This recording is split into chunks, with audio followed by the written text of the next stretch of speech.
Hoje estarei contando com detalhes de uma história acontecida em Santa Fé do Sul, São Paulo. Uma senhora, Dona Doca, apelidada pelos irmãos, nome provido de Dorestina, uma senhora de 78 anos. Vamos ao relato. O ano era 1970. Nasceu meu primeiro e único filho. Morava em uma rua, que no final havia um campo de futebol. Lá havia muitos jogos, vinha gente de todo lugar a jogar e assistir.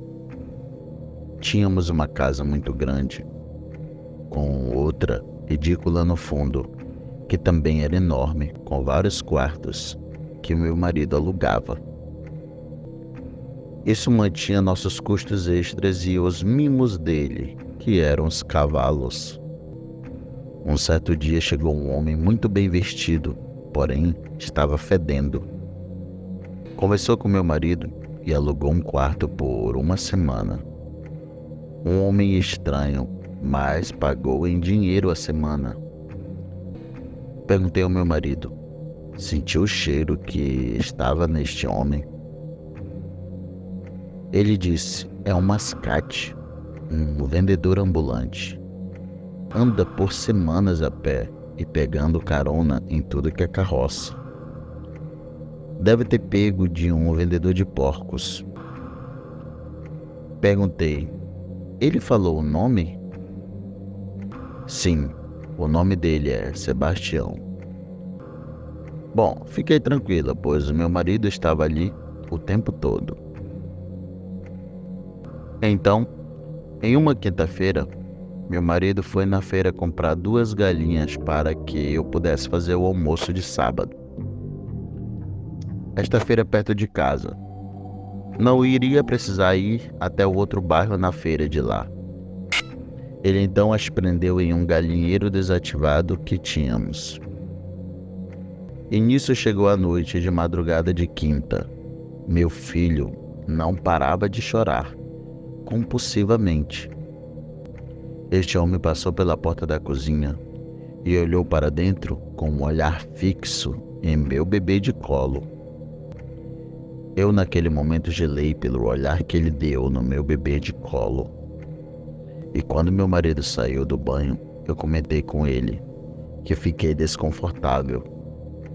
O meu esposo disse: você é muito boba, acha problema em tudo. Daí eu pensei que deve ser coisa da minha cabeça mesmo. Meu filho tinha apenas 2 meses de nascido ainda. Não tínhamos padrinhos para o batismo. Meus irmãos moravam no Paraná e minha única cunhada em Porto Velho. Então, estávamos à procura de bons padrinhos. Uma criança pagã é um bom prato de lobisomem, diz as lendas. Mas eu não me apegava a nenhuma lenda. E eu mal ia à igreja. Tinha muito a fazer naquele casarão, e ainda sozinha para os hóspedes que locavam os quartos. Esta semana foi atípico. Alugamos todos os quartos. Eram 6 quartos com 6 homens diferentes hospedados. Mas aquele homem era o mais estranho. Chegou a madrugada de sexta-feira, por volta de umas 3 horas da manhã, ouvimos um barulhão no galinheiro. Meus cachorros, que eram 2 vira-latas grandões, acuados no canto do tanque, latindo sem parar. Meu marido pegou a lamparina e foi ver se era algum gambá, ou raposa, ou uma cobra que havia invadido. Aí, mais 2 hóspedes acordaram e foram com ele verificar o que estava errado com as galinhas. Quando meu marido chegou lá, só as penas e os pingos de sangue no chão. O galinheiro todo arrebentado, e um deles falou: isso é lobo-guará. O outro disse: não, isso é coisa de lobisomem. Meu marido riu do rapaz e disse: isso é coisa de onça-parda, homem. Pois isso é o que tem aos montes por aqui. E agora deixa de achismo e vamos voltar a dormir. Amanhã cedo eu compro mais 2. Eu estava em meu quarto que dava para a lateral da casa, quando lembrei do meu bebê, e eu fui no quarto dele que era do lado do meu. Quando passei pela porta e olhei na janela, estava aqueles olhos amarelos olhando meu filho. Só que minha casa tinha grades em todos os quartos, e ele apenas lambia as grades e cheirava o ar. Nesse momento eu soltei um grito que meu marido disse que amoleceu até as pernas. Naquele momento, eu peguei o meu bebê e saí correndo até a sala, quando dei de cara com meu marido e mais os homens que estavam com ele. Eu falei gritando. Um bicho horrível estava na janela do quarto, lambendo as grades do nosso filho. O homem que havia falado sobre o ataque do galinheiro ser de lobisomem disse assim: eu falei que era besta fera. E ele disse: se o seu filho não for batizado, pode mudar de casa, pois ele vem até levar ele. Naquela hora eu queria ir embora para a casa da minha família no Paraná. Meu marido disse: ninguém sai dessa casa. Se esse bicho voltar a aparecer aqui, será o último lugar que ele irá pisar. Logo amanheceu e todos acordaram, menos o mal cheiroso. Aí quando foi 11h30, na hora do almoço, ele apareceu dizendo não estar com fome. Naquele momento eu deduzi que era ele a besta fera, mas não poderia acusá-lo de algo do tipo sem provas. Disse ao vizinho dele de porta para que ficasse de olho nele, que daria a ele 2 diárias em troca. Noite de sábado ouvimos um uivo de longe, até que depois de uns 30 minutos, parecia que estava uivando dentro do nosso quintal. Para ajudar os vagabundos dos cachorros também estavam uivando. Deu um aperto no meu coração. Eu resolvi ficar com Davi no meu colo. Isso, apenas eu e o esposo e meu filho na sala, sentados. Quando ouvimos um estrondo na porta da cozinha, meu marido gritou: corre para o quarto e fecha a porta. Do nada, escuto meu marido dar um grito: Jesus Cristo, o que é isso, meu Deus? Quando os 2 rapazes vieram de fora e viram o bicho de costas, enterrou um ferro bem pontudo nas costas da fera. Eram os mesmos 2 homens corajosos. Meu marido aproveitou e deu uma facada nas costas da fera também quando ele se virou para atacar os homens. Quando ele se voltou contra os rapazes, ele estava babando e bufando, parecia um boi bravo. E ele pegou um pelo pescoço e arrancou a cabeça dele sem fazer força.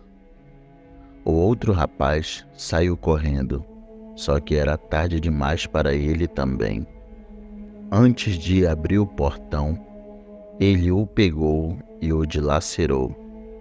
E meu marido vendo tudo isso sem poder fazer nada. Não havia nenhuma arma ou outra coisa que pudesse feri-lo em casa. Quando apareceu aquele homem fedido com um revólver e atirou no monstro 6 vezes. Aquele bom homem, que eu jurava ser um monstro, estava naquele momento nos salvando da fera. Ele não sucumbiu aos tiros, mas quando ele pegou o facão e arrancou a cabeça dele, seu corpo caiu para o lado e a cabeça para o outro. Quando a fera caiu no chão, começou a transformação de bicho para homem. Foi quando meu marido viu. Aquele homem decapitado era o último a alugar o quarto com a gente. O homem fedido se apresentou dizendo que era um padre sacerdote há anos atrás, antes de virar mascate. Por causa de um acontecido com sua família, de uma besta-feira desta ter matado sua mãe e irmã, ele largou a batina e virou mascate. Disse já ter topado com 5 lobisomens e matou todos dessa mesma forma. A vida dele é vagar sem saber para onde ir, apenas buscando vingança pelo ocorrido com a família. Aí neste dia, achamos o padrinho do meu filho, e a madrinha foi uma amiga do trabalho. De Senhor Sebastião, virou Compadre Tião. Ele volta em todos os aniversários do Davi, sempre trazendo brinquedos que as mães odeiam, pois fazem barulho. E eu julgando aquele homem que salvou a vida do meu Davi. Se não fosse ele, estaríamos eu e meu marido e meu querido Davi mortos hoje. Obrigado ao meu eterno amigo e compadre Tião, falecido em 20/7/2004. Boa noite.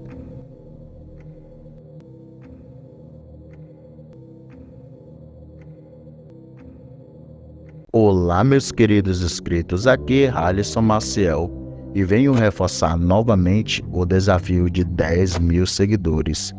Quando eu bater a meta de 10.000 seguidores, eu vou sortear 2 livros do Jefferson José, O Eurolfo na Vila dos Lobos e O Dia em que o Sol Parou. Então, se você quer concorrer a esses 2 livros, pegue um dos vídeos do canal e compartilhe o link com seus amigos nas suas redes sociais. Mas, se você não tem paciência para adquirir as obras do Jefferson José no sorteio, entre em contato no link nas descrições. A compra é totalmente segura. Eu já mostrei eu recebendo meu livro, a Heloíse o dela, o meu amigo Hamilton Quaresma recebendo o dele e mais recentemente meu amigo narrador Andrew recebendo o livro dele.